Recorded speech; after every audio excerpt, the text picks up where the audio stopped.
hindi pa siya nagtatanong. But si Svetlana, yung pangalawa ko, caught me off guard. Minsan talaga yung mga bata, talagang they will caught you talaga sa moment na On the spot talaga no? Ano yung tinatanong mo? Katulad ng you know, I mean, honest naman ako sa buhay ko. I have 3 kids with 3 fathers. Totoo ang kasabihang, the more, the merrier. So I have 3 kids with 3 fathers. So, pag pinapaliwanag ko sa kanila yan at sinasabi ko yung totoo na, kayo ni ate, magkakapatid kayo. Pero yung brother ni ate, iba yung set. So sabi niya parang, Mommy, you mean yung brother ni ate, not my brother? How come? Sabi ko, nga, no, parang mahirap nga yun. Sabi ko, because your ate have different sets of brother and sister.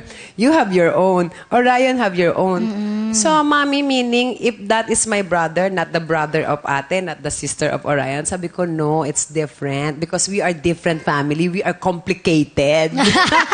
Our status is complicated. Complicated. So, basta sinabi ko lang sa kanya, basta at the end of the day, the most important is your ate, you and Orion are brother and sister. So, okay na siya doon. Ganun na ganun sila magtanong. Ang panganay mo, 11. 11, yes. And yung pangalawa? 6. 6 and then 1. So, 11, yes. 6 and 1. So, parang 5 years almost, Ang... Magandang pagkaka-family planning ko doon. Oo nga no? Naigap ko sila ng maayos. Naigap in such a way na makaka-recover ka muna from one birth to another. Yes.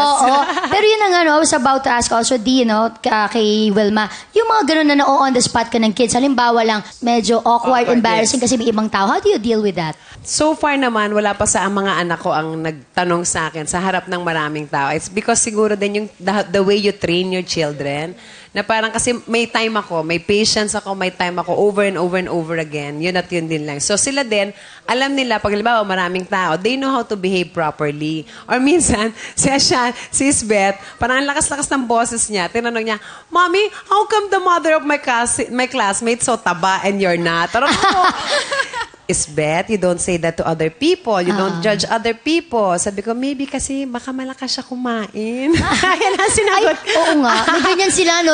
On the spot. Kasi sila naman, yung curiosity lang nila. Yes. Nasasabi lang nila na malakas. Naalala ko nga tuloy si Christoph, na minsan dumalo ako sa school nga nila. Naka-shades ako ng yung bubuyog shades. Yung malakas maka-artista. Malakas maka-artista. Sabi nung kaklase niya, wow, Christoph, your mom is so rich. Nakabubuyog shades. Nakabag, mayaman na.